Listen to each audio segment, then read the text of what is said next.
इस पर चर्चा के लिए खास मेहमानों का एक पैनल भी जुड़ चुका है। इस वक्त स्क्रीन पर आप देख सकते हैं प्रियंका तिब्रेवाल जी हैं, बीजेपी से हमारे साथ जुड़ेंगी कुछ ही पलों में। इसके अलावा अजय कुमार जी एलजेपी से मेरे साथ जुड़ चुके हैं, शुभांकर भट्टाचार्य टीएमसी से, आलोक शर्मा कांग्रेस से मेरे साथ इस वक्त तमाम मेहमान जुड़े हुए हैं। बहुत स्वागत है आप सबका। लेकिन सबसे पहले प्रियंका जी, मैं आप ही से जानना चाहती हूं, आज प्रधानमंत्री का देश के नाम संबोधन भी होगा, सीए पर भी चर्चा करनी महत्वपूर्ण हो जाती है। मसला वही था जिस पर हमें बात करनी थी, लेकिन अब जब संबोधन होगा 6 बजे तो क्या मसले हो सकते हैं? सबसे पहले तो क्योंकि आप बीजेपी से हैं, आपका आकलन बता दीजिए।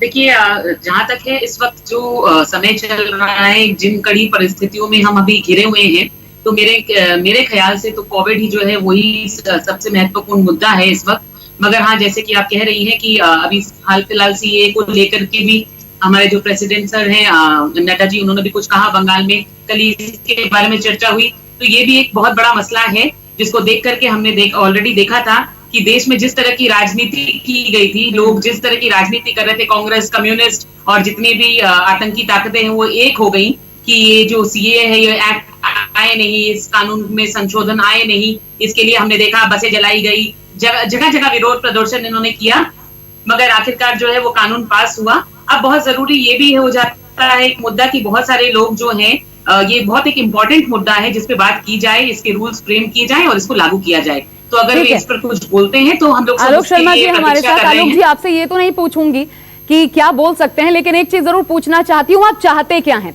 मुख्य विपक्षी पार्टी के रूप में कांग्रेस क्या चाहती है आज जब प्रधानमंत्री इस मुश्किल परिस्थिति में, संकट काल में देश को संबोधित करे? किन मुद्दों पर प्रधानमंत्री को बोलना चाहिए? किसानों का मुद्दा क्या हो सकता है? क्या सीए पर बोल सकते हैं या आपको लगता है कोविड पर फोकस रहने वाला है? मुझे लगता है कि आज विपक्ष का पूरा देश ये चाहता है कि जो आज के वर्तमान के मुद्दे हैं उन पर बात की जाए। मन की बात, इधर की बात, उधर की बात ये ना हो। आज बताया जाए कि बेरोजगारी जो चरम सीमा पर है उससे कैसे सरकार निपटने जा रही है, अर्थव्यवस्था का जो बंटाधार हुआ है उससे कैसे सरकार निपटने वाली है।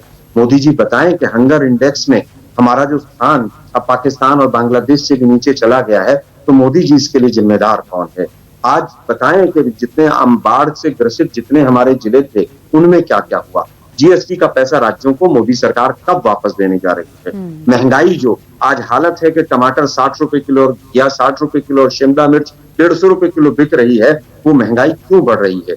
मोदी जी इधर उधर की बात ना करें, बताएं जीडीपी जो है वो हमारी बांग्लादेश और पाकिस्तान से भी नीचे क्यों चली गई है? कोरोना को इतने बुरे ढंग से जो हैंडल केंद्र सरकार ने किया उसके लिए जिम्मेदार कौन है? मुझे लगता है देश के प्रधानमंत्री को इन मुद्दों पर बात करनी चाहिए। लेकिन दुर्भाग्य है कि जिस तरह चाहते हैं प्रधानमंत्री का संबोधन हो। अमित है मेरे साथ, लेकिन अमित एक मुद्दा जरूर छेड़ना चाहती हूँ यहाँ पर, किसानों का मुद्दा। आज ही पंजाब में क्या हो रहा है हम सब जानते हैं। क्या प्रधानमंत्री एक बार पहले बात रख चुके हैं इसको लेकर के, फिर क्या आज वो मुद्दा छू सकते हैं प्रधानमंत्री किसानों की संतुष्टि के लिए?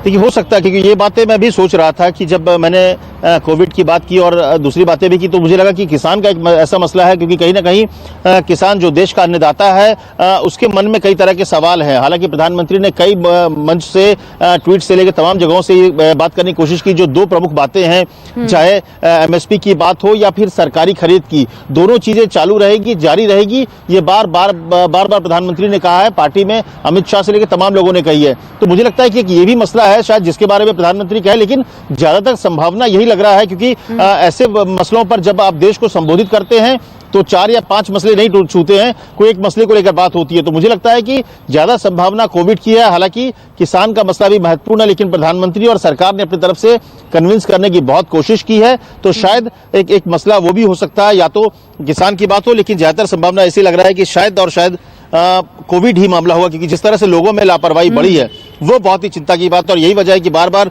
सरकार की तरफ से चेताया जा रहा है कि आने वाला जो 3 महीना है वो बहुत ही गंभीर है, बहुत ही गंभीर है, और उसमें बहुत सतर्क रहने की जरूरत है उसमें। बिल्कुल। अजय कुमार जी, बिहार चुनाव में जो कुछ हो रहा है आप देख ही रहे हैं, और जिस तरह अभी तेजस्वी यादव की रैली में जो भीड़ उमड़ी, न मास्क, सोशल डिस्टेंसिंग की दूरी या फिर सामाजिक दूरी वो तो भूल ही जाइए, लेकिन जो हालत बिहार में देखने को मिल रही है वो भयावह है। तो आप एक्सपेक्ट कर रहे हैं कि कोविड पर फोकस रहेगा प्रधानमंत्री का, और क्योंकि सारी पार्टियों को इसको लेकर के सजग होना पड़ेगा, ये सिर्फ सरकार की जिम्मेदारी नहीं है, तो इस पर फोकस होना चाहिए आज प्रधानमंत्री का। ये बात आपने बिल्कुल ठीक कही है, लेकिन इसमें प्रधानमंत्री जी क्या करेंगे? इलेक्शन कमीशन के खिलाफ मैं खुद पिटीशन लेके सुप्रीम कोर्ट गया और सुप्रीम कोर्ट ने उसको सुनने से इनकार कर दिया। हम तो प्रारंभ से कह रहे थे कि माहौल ऐसा नहीं है जिसमें ये चुनाव संपन्न हो सके, और आज अच्छी बात है कि आपके चैनल ने इस मसले को उठाया। ग्राउंड जीरो से मेरे पास कल गया से फोन आया जिसमें कहा गया कि कोई है नहीं, और मुझे तो अंदेशा है इस बात का और बहुत बड़ा खतरा है कि बिहार में कहीं बहुत बड़ी महामारी ना आए।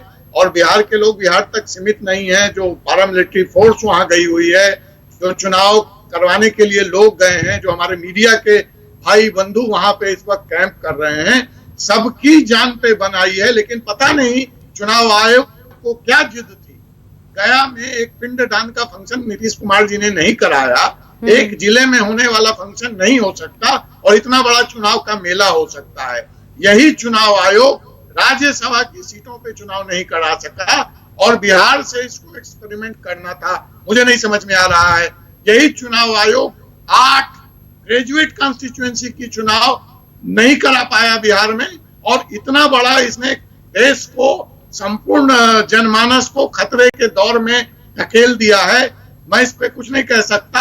ठीक है, संवैधानिक ये आपने महत्वपूर्ण मसला उठाया है कि आखिर चुनाव आयोग इन चीजों पर नजर क्यों नहीं डाल। प्रियंका जी, मैं आऊंगी आपके पास, लेकिन पहले मनीष का रुख करना चाहूंगी। मेरे साथ मेरे सहयोगी न्यूज रूम से जुड़ गए हैं। मनीष, जो अजय कुमार जी कह रहे हैं बहुत महत्वपूर्ण है। अगर जितने नियम है सब टूटते नजर आ रहे हैं, एक ऐसी बयार बह रही है कि पूरा का पूरा बिहार लग रहा है कि कोविड के बहाव में कहीं बह ना जाए, तो फिर चुनाव आयोग कहां है? तो फिर सरकार की जिम्मेदारी क्या फिर संदेश तक आकर थम जाती है अगर प्रधानमंत्री का फोकस सिर्फ कोविड पर होता है? आज देखिए आशा, इस वक्त उम्मीद ये जताई जा रही है कि प्रधानमंत्री हो सकता है कि कोविड पे बोलेंगे। अब बोलेंगे कि नहीं बोलेंगे या कुछ और तो नहीं उनके दिमाग में चल रहा, क्योंकि अभी आकलन करना बेहद मुश्किल है। आपको पता है कि अर्थव्यवस्था भी एक बड़ा मोर्चा है, और कल ही उन्होंने एक बड़ी बात ये कही कि भारत में 30 वैक्सीन पे जो है काम चल रहा, जिसमें 3 वैक्सीन पे काम बहुत ही एडवांस स्टेज में है। ये भी बताया जा रहा है सूत्रों के हवाले से कि स्टेज 2 को क्रॉस कर चुका है, यानी कि देश में वैक्सीन आ सकता है। 30 वैक्सीन पे आपको काम चल रहा है, जो कि प्रधानमंत्री ने खुद इसका ब्यौरा दिया है। तो जाहिर तौर पर हो सकता है कि इसको भी लेकर खुलासे हो कि किस तरीके से वैक्सीन आ रहा है देश में। वैक्सीनेशन की पूरी तैयारी जो है उसकी पिछले 1 हफ्ते में प्रधानमंत्री ने बैठक की समीक्षा भी की है। तो जाहिर तौर पर इसका भी हो सकता है कि इसकी घोषणा प्रधानमंत्री की तरफ से हो। लेकिन एक महत्वपूर्ण जो आपको बता दें, क्योंकि त्योहारों का सीजन है आशा, तो त्योहारों के सीजन में अर्थव्यवस्था को, कि लॉकडाउन के कारण, कोरोना के कारण जो संकट अर्थव्यवस्था पे देखा गया है, रोजगार पर देखा गया है, ये सबके सामने है। आंकड़े हमारे सामने है, -24% हमारा ग्रोथ रेट नीचे गया है पहले क्वार्टर में। तो डिमांड को बढ़ाने की लगातार बात हो रही है।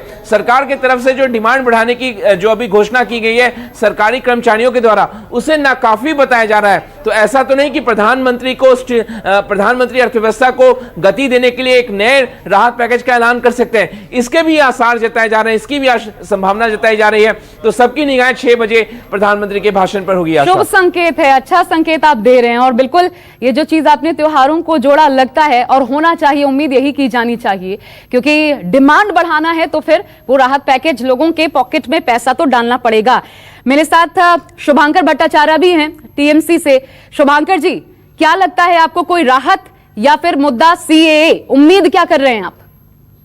देखिए, ये तो बात आज जेपी नड्डा जी के बयान से बिल्कुल साफ हो गया कि इन लोगों का फोकस किधर है। फिलहाल फोकस इनका अभी भी जात पात धर्म पर ही रहेगा। ये अभी मानने से इनकार कर रहे हैं कि आर्थिक व्यवस्था की जो बदहाली है इसको तो इन्होंने स्वीकारने से तक इनकार कर दिया।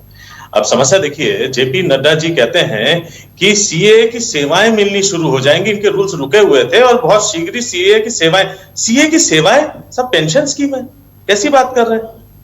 इनको खुद मतलब ये चीज का नहीं रहता है कि इस समय प्रायोरिटी है क्या। देश की प्रायोरिटी इस समय कोविड की हालत इतनी खराब है, पैंडेमिक एकदम चरम पर पहुंचा हुआ है। अब हम लोग दुनिया में एक टाइम पे पीठ थपथपाया करते थे कि हम लोग सबसे ज्यादा कंट्रोल्ड अवस्था में हैं। आज आप दुनिया के टॉप मोस्ट देशों में हैं जहां पे सबसे ज्यादा कोविड की संख्या है। ऊपर से बात जो जिस तरीके से पूरी सिस्टम को जैसे खोला जा रहा है, आप सिर्फ जब दुर्गा पूजा की बात आती है तो यूपी में दुर्गा पूजा इस विषय में रोक दिया जाता है कि भाई कोविड संक्रमण फैल रहा है, तो इसलिए दुर्गा पूजा जो है बंगालियों का वो नहीं होने दिया जा सकता। उसको लेके बंगाली लोग लड़ते हैं, तब जाके उसका परमिशन मिलता है। लेकिन रामनवमी के लिए अभी तक कोई भी ऐसा कोई गाइडलाइन कुछ समझ में नहीं आ रहा कि कैसे करके करेंगे। जहां पे लोग इकट्ठे हो रहे हैं वहां हजारों लोगों की संख्या में इकट्ठा होने की व्यवस्था की जा रही है। कैसे करके आप अगर मैं कहता हूँ 300 लोग भी होते हैं, उनमें आपसी दूरी कैसे करके आप बना के रखेंगे, उसका कैसे करके आप मैनेज करेंगे, मुझे उसका भी कुछ तरीका बताएं। ये अच्छी बात है कि सभी पार्टियों का फोकस कहीं नहीं कहीं कोविड पर तो है, क्योंकि जान सबसे ज्यादा महत्वपूर्ण है। जान भी जहान भी दोनों चीजें होनी चाहिए। तो प्रियंका जी फिर ये जो कह रहे हैं, शुभांकर जी जवाब चाहती हूँ कि नड्डा जी ने जो कल कहा कि यहाँ विभाजन की राजनीति होती है, इन्होंने उस बात को बिल्कुल स्पष्ट कर दिया है। इन्होंने दुर्गा पूजा हिंदुओं की और रामनवमी को अलग अलग करके अभी ये बात को स्पष्ट कर दी। तो मैं इनको बताए देती हूँ कि दुर्गा पूजा किसी बीजेपी वाले ने नहीं रोकी। मेरी बात कंप्लीट हो जाने दीजिए, मैंने सब से आपकी बात सुनी थी।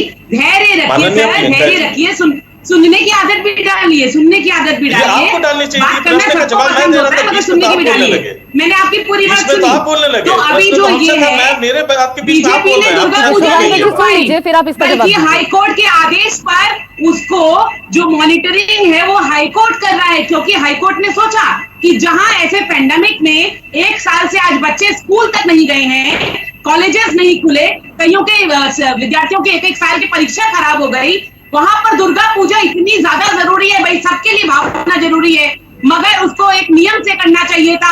आपने 25,000 पंडाल बना दिए बिना किसी भी तैयारी की। और आप बंगाल की बात कर रही हैं प्रियंका, लेकिन मैं आपसे एक सवाल पूछती हूँ, बिहार पर रुख क्या है आपका? बिहार में स्थितियां आप देख रही हैं, इस बीच एक बड़ी खबर आ रही है, सवाल का जवाब जरूर दीजिएगा, लेकिन बड़ी खबर बता दें दर्शकों को, 15 से 20,000 करोड़ का खर्च आ सकता है। ये जानकारी सूत्रों के हवाले से एक बड़ी खबर इस बार सामने आ रही है प्रधानमंत्री के संबोधन से पहले कि ब्याज पर ब्याज माफ कर सकती है सरकार, और इस पर 15 से 20,000 करोड़ का खर्च आ सकता है। पूरी डिटेलिंग्स मनीष, जरा इस खबर पर पूरी डिटेलिंग्स दीजिए। देखिए आशा, आपको ध्यान होगा कि लॉकडाउन पीरियड जब ऐलान किया गया था तो आरबीआई की तरफ से यह घोषणा की गई कि जिन लोगों ने जिनके ऊपर ईएमआई का बोझ है, जो होम लोन का ईएमआई भुगतान कर रहे हैं, कार लोन का या एजुकेशन लोन का ईएमआई का भुगतान कर रहे हैं, उनको ये राहत दी गई थी कि 6 महीने तक वो ईएमआई का भुगतान नहीं कर सकते हैं। ये 1 मार्च से शुरू हुआ था, जिसकी मियाद 31 अगस्त को खत्म हो गई। लेकिन बैंक जो क्या कर रहे थे कि बैंक जो ईएमआई में आप ब्याज देते हैं, जो मूलधन है उसके ऊपर, उसके ब्याज पे ब्याज चार्ज कर रहे थे, जो मॉरेटोरियम अवधि में आपको जो छूट दी गई थी। ये मामला सुप्रीम कोर्ट के संज्ञान में गया, लोगों ने याचिका लगाई, लोगों ने इस बात का विरोध किया कि क्योंकि ये कोरोना का काल है, लॉकडाउन है, सरकार ने लॉकडाउन की घोषणा की है, तो ब्याज पे ब्याज लेने का क्या तुक बनता है। इसको लेकर सुप्रीम कोर्ट में एक लंबी सुनवाई चली। वित्त मंत्रालय ने एक कमेटी भी गठित की पूर्व सीएजी राजीव महर्षि की अध्यक्षता में। इसके बाद वित्त मंत्रालय ने सुप्रीम कोर्ट के पास हलफनामा दायर किया, ठीक है, कि सरकार ब्याज पे ब्याज जो है उसको माफ करना। एक बार उनका भी रुख कर लेते हैं, उनको सुन लेते हैं। मेरे सहयोगी जुड़ रहे हैं फोन लाइन पर। प्रशांत, क्या जानकारी मिल रही है? देखिए, मैं आपको बता दूं कि सुप्रीम कोर्ट में मामला चल रहा था, जिस पर मोरेटोरियम पे ब्याज के दौरान ब्याज माफ करने को लेके सरकार पे को जवाब देना था 15 नवंबर तक। इसको लेके फाइनेंस मिनिस्ट्री में एक कमेटी का गठन हुआ था, जिसकी रिपोर्ट सौंपी जा चुकी है। और मैं आपको जानकारी दे दूं कि इस रिपोर्ट में सिफारिश की गई है कि जो ब्याज के ऊपर ब्याज लिया गया है मोरेटोरियम पीरियड के दौरान, चाहे वो होम लोन हो, कार लोन हो, क्रेडिट कार्ड का लोन हो या उसका बिल हो, वो तमाम चीजों पर सरकार ब्याज के ऊपर ब्याज जो है माफ कर सकती है। और इसको कैबिनेट के अंदर नोट लेकर आया जाएगा, जिसके बाद कैबिनेट से अप्रूवल होगा और 15 नवंबर के आसपास सुप्रीम कोर्ट में इसको दाखिल किया जाएगा। इस पूरी प्रक्रिया में सरकार को लगभग 15 से 20,000 करोड़ रुपए का जो है वो बाहर आएगा, जिसको बैंक जो है, बैंकों को पैसा जो है ये सरकार की तरफ से दिया जाएगा। और ये पब्लिक के लिए एक बहुत बड़ी राहत होगी। उन लोगों को राहत मिलेगी इससे जो उस दौरान मोरेटोरियम का जिन्होंने फायदा लिया है, चाहे वो कॉर्पोरेट लोन हो, चाहे वो होम लोन हो, चाहे वो कार लोन हो, ऑटो लोन हो, उन तमाम लोन्स के ऊपर जो है मोरेटोरियम पीरियड के दौरान ब्याज के ऊपर जो ब्याज लगा है वो सरकार माफ कर सकती है। बड़ी खबर है। अब एक और ये पॉइंट भी ऐड हो जाता है कि जब राष्ट्र के नाम संबोधन होगा प्रधानमंत्री का शाम 6 बजे, तो क्या इस पर भी प्रधानमंत्री बोलेंगे? मेरे साथ तमाम खास मेहमान बने हुए थे। बात यही, कयास यही थे कि किन किन मुद्दों पर प्रधानमंत्री बोल सकते हैं, क्या एक्सपेक्टेशंस पूरी होती है, देखना होगा। बहुत शुक्रिया आप सभी खास मेहमानों का। वक्त इतना ही था हमारे साथ जुड़ने के लिए। नमस्कार, मैं हूं मानक गुप्ता। अगर आपको हमारा ये वीडियो पसंद आया हो तो इसे लाइक और शेयर जरूर करें, और हाँ, हमें सब्सक्राइब और फॉलो करना ना भूलें, ताकि आप देश और दुनिया की कोई खबर मिस ना करें। तो जुड़े रहिए हमारे साथ और देखते रहिए News 24।